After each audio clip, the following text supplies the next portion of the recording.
Subscribe to our channel by clicking the subscribe button. Click the bell button and enjoy the latest uploads from our channel. Now question number 15.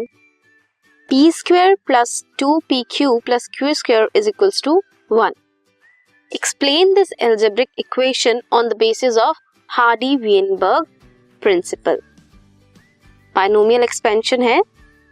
This would be P plus Q whole square, which will be equal to P square plus 2PQ plus Q square. That is, let me write it here.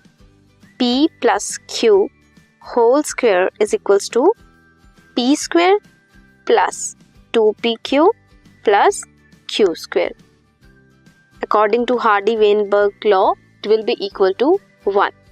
Here, P is the frequency of allele A, Q is the frequency of allele small a. P square is frequency of homozygous capital A individual in a population.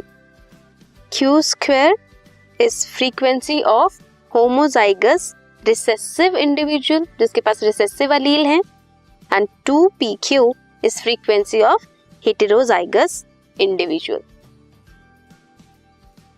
So Hardy Weinberg principle क्या state करता है? Calculate करता है genetic variation of population at equilibrium. ये जो हमने equation देखी है P square plus 2PQ plus Q square is equals to 1, ये इक्विलिब्रियम कंडीशन में है. इट स्टेट दैट, क्या बताता है? दैट पॉपुलेशन में अलील की फ्रीक्वेंसी स्टेबल है, कांस्टेंट है फ्रॉम जनरेशन टू जनरेशन. अब जनरेशन टू जनरेशन अगर अलील की फ्रीक्वेंसी सेम है, दिस मीन्स कि सेम ही जीन्स ट्रैवल कर रहे हैं. इफ कोई भी जेनेटिक डिसऑर्डर आता है या कुछ अलील की फ्रीक्वेंसीज में चेंज आता है, तो ये इक्वेशन में वैल्यूज चेंज होंगी. इसका चेंज होना क्या डिनोट करता है? अगर ये चेंज होगा तो ये शो करेगा दैट एवोल्यूशन या इवोल्यूशनरी चेंज हुआ है. ठीक है. Sum total of all allelic frequency is equals to 1 according to Hardy Weinberg law.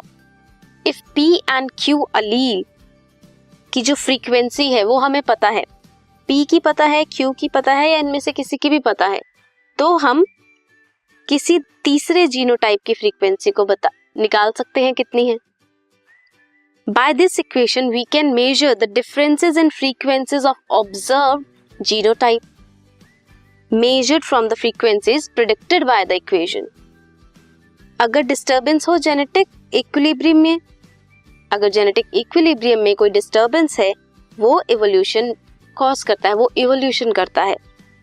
Hence, the presence of any difference indicate the extent of evolutionary relationship, ये जो मैंने पहले बताया. This was question number 15.